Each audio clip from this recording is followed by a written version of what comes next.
first things first, we got to get into this spending bill. He said, praying to the food code, Vanessa. first thing, first things first, we got to get into this spending bill. All right.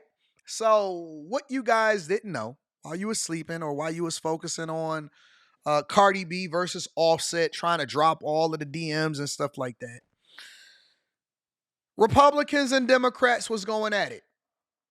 And it's largely because it's a new sheriff in town. We have a completely different administration. This is something that we've never seen before in our lives.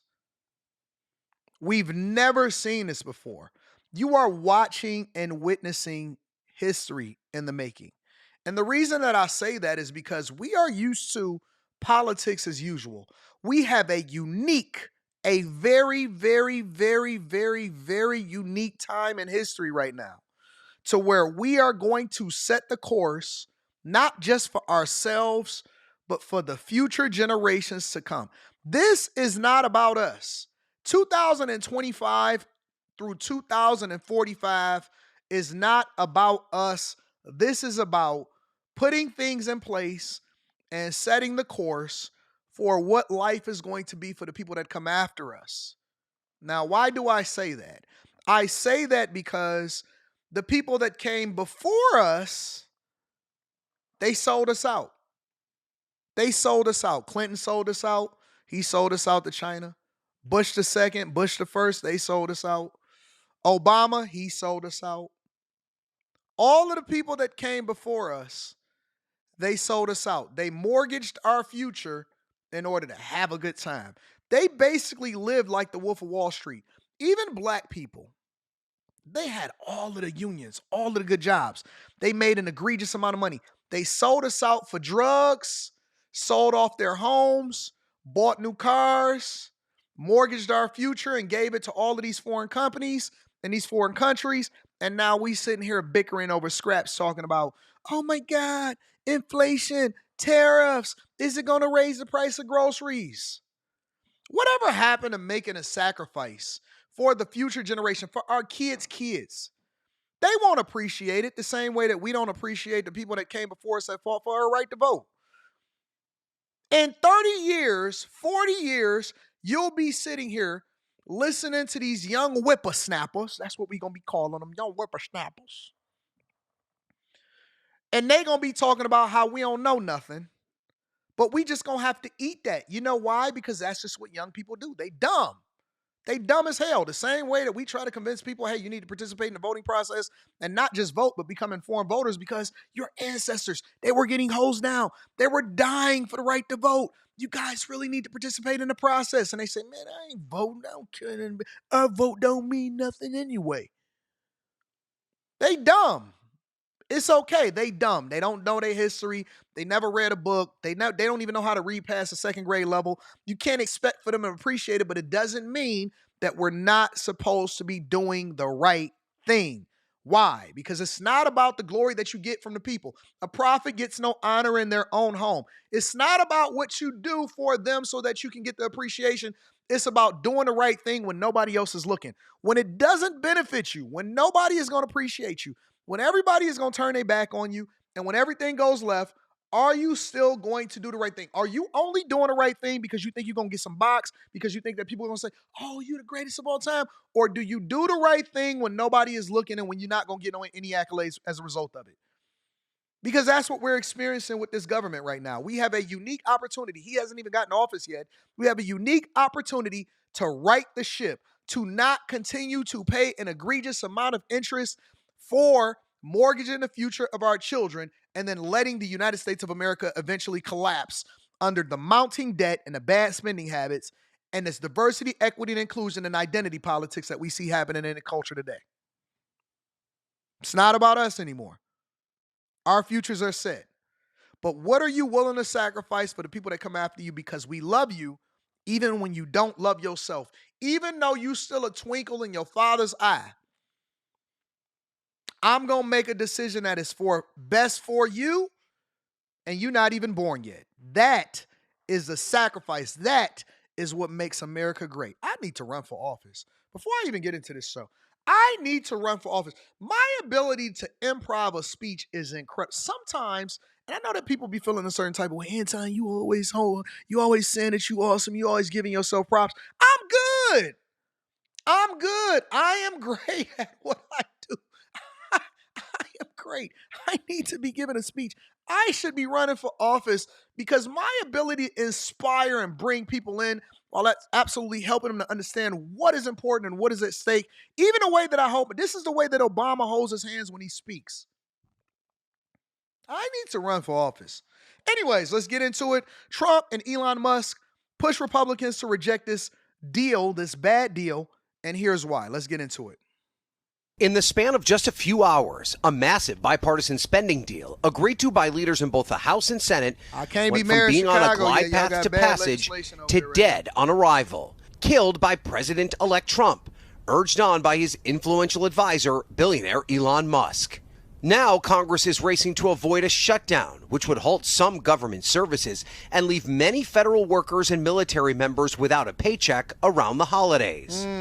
We're in the middle of these negotiations. The original deal, hatched by Speaker Johnson, included $100 billion in disaster relief and $10 billion in aid for farmers.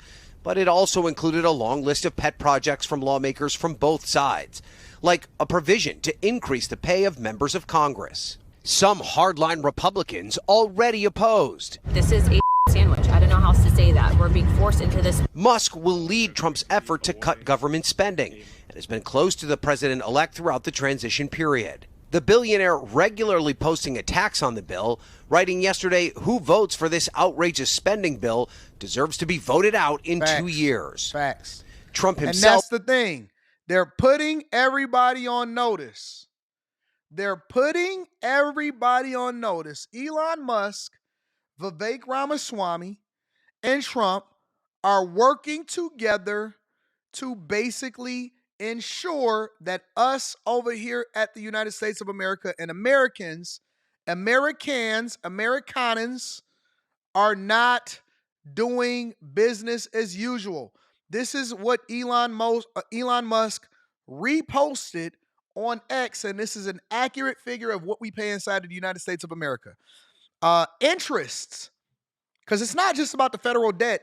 Debt means nothing. The interest that you pay on that debt is what we paying attention to. And what these politicians are trying to do before Biden leaves office and before Trump is sworn in on January 20th is basically, again, kick the can down the road and mortgage our future and just say, hey, let them deal with it. But see, the Department of Government Efficiency is not just auditing the federal government. It's ensuring that we don't shoot ourselves in the foot before we get to audit the federal government in the first place. Right now, so far in 2024, the interest that we paying on U.S. debt is now encroaching above $1 trillion a year. That means we're just paying that. We're just throwing that money away. It just goes into the wind. We are paying the equivalent of $1 trillion a year in interest, according to the U.S. Treasury Department. That is unfathomable. Now, what they did was they tried to put a 1,500-page bill. They tried to jam it through real quick. They tried to come up with all of this stuff. And see, what these legislators do is they come up there, oh, okay, you know what? We're going to have the highlight moment. Hey, guys, listen, we're going to save farmers, and we're going to make sure that we save the government, and we're going to fund federal workers next year. What they don't tell you is that we're going to put a bunch of bloatware in there to continue to make ourselves rich and to satisfy lobbyists and all of these special interest groups. And Elon Musk and Vivek Ramaswamy went through and they said, hold on. We're not going to do that.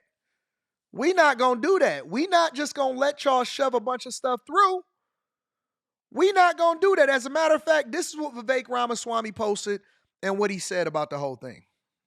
Congress is about to pass a bill that blows away your taxpayer money, but they made it over 1,500 pages long so you wouldn't read it. I did you a favor. I read it for you. It's supposed to be about keeping government operations open and providing disaster relief aid to hurricane victims, which I'm sympathetic to. But if you read the bill carefully, it contains pay raises for members of Congress. How many people thinks that Congress deserves a pay raise? And this is why you need people that are not lifetime politicians outside of the establishment, but also have a great, great business perspective. This is why they did not want Elon Musk, Vivek Ramaswamy, and more importantly, Trump to become president of the United States of America again, because now everybody got to pay the piper, and we going to go through this thing with a fine-tooth comb. It don't matter how fast you try to stuff it through. We going to read it, all 1,500 pages. Vivek said, listen, they tried to shove this bill through. Don't worry about it. You ain't got to read it for yourself. I done already read all 1,500 pages. This is what they going to do. They going to highlight, oh man, we going to give some money over to hurricane relief victims. But in reality, they gave themselves raises. They're voting on raises for themselves. This is what Congress is doing, and Democrats are mad. But what we're going to do in this show today is we're going to go through and we're going to get the perspective of both Democrats and Republicans. But in this segment, we're going to just give you the facts to help you to understand why this is a bad deal and why you shouldn't vote on it just because it's a bipartisan agreement. And I'm not making this up, an expansion of their federal health benefits. It contains all kinds of special interests and pork funding, including opening up a new stadium in Washington, D.C. It renews the Global Engagement Center, which is a key node of the censorship industrial complex. And the worst part is, they didn't want you to know about any of it, and that's why they made this a last-minute jam job. The reason I'm co-heading DOGE is I think we need outsiders to bring actual accountability to Washington, D.C. So feel free to call your congressman and let him know how you feel about it. This is why it's important to engage, not just during election season. You don't have to get ready because you already ready. And when we were having a conversation this last election, and we were saying, you know what? I'm no longer a part of the Democratic Party. I'm no longer a part of this horrible plantation mentality. It was so easy for us to debate against people that didn't know what they were talking about or was only using talking points from the liberal agenda or from the Democrat agenda or even from the Republican agenda. And when they would come to us and say, well, what about this? Or what about Project 2025? Or what about him going to do this? Or what about that? And we say, hey, listen, you need to take a civics class. We had already been covering the migrant crisis. We had already been covering the budget deficit. We had already been covering what was going on in Ukraine. We had already been covering the semiconductor chip shortage over in Taiwan. We had already been covering the longshoremen and the logistics and the problems and the UPS drivers and what was going on with the UAW and Sean Fain and everything. So we didn't have to get ready. We were ready. We didn't have to get ready. We were ready because we stay engaged with what's going on locally and nationally. And so we know what's happening the entire time, and we don't just show up during election season. We stay engaged. So we don't have to figure out what's going on or use talking points. It's easy for us to pew, pew, shoot down all of your talking points. Let's continue. His spending bill deserves to be voted out in 2 years. Trump himself quickly followed suit, encouraging his GOP colleagues to get smart and tough. If Democrats threaten to shut down the government unless we give them everything they want, then call their bluff. This is why we won on November 5th. Everyone is sick and tired of overspending. Speaker Johnson noting Musk's influence earlier yesterday. Elon and Vivek and I are on a text chain together, and I was explaining to them the background of this. Remember, guys, we still have just a razor-thin margin of Republicans. Now he's back to square one, forced to rewrite the original bill for a much smaller version. But House Democrats are warning their support for a new package is no guarantee. House Republicans will now own any harm that is visited upon the American people that results from a government shutdown or worse. And amidst all the chaos around government funding, two sources familiar with the process tell NBC News that the House Ethics Committee voted in secret to release their report into former Congressman Matt Gaetz. Of course, he's expected to come out right as lawmakers leave for their holiday break. Now, Gaetz pushed back on the news of the report's release, saying that his conduct was embarrassing but not criminal, and pointing out that the Justice Department chose not to charge him with any crimes. Savannah? All right, Ryan Nobles on the. So that's where you can basically understand exactly what's going on. Now you are familiar. Now you can really make an informed decision, and you're armed with the information. What does that mean, Anton, by being armed with the information? That means that you don't have to sit there and go back and forth with people that tell you all of these talking points, you can make a decision for yourself and you can combat them and say, hey, no. We don't need a deal right now because it's not just about funding the government. It's about standing up for the fact that we're not giving them raises. We're not giving them what they want so they can give themselves raises. We're not going to have a bunch of government bloatware in order to build a new stadium in D.C. We're not going to continue to pay interest on this. We're going to operate more efficiently the same way that we got to do in our households. And we're not just going to give Congress a blank check to do what they want to do when they want to do it just because they said that they pushing through some funding for hurricane relief victims. Okay, cool. And what? Why is it 1,500 pages? And how come we didn't read it? Don't worry about it. We're going to get there.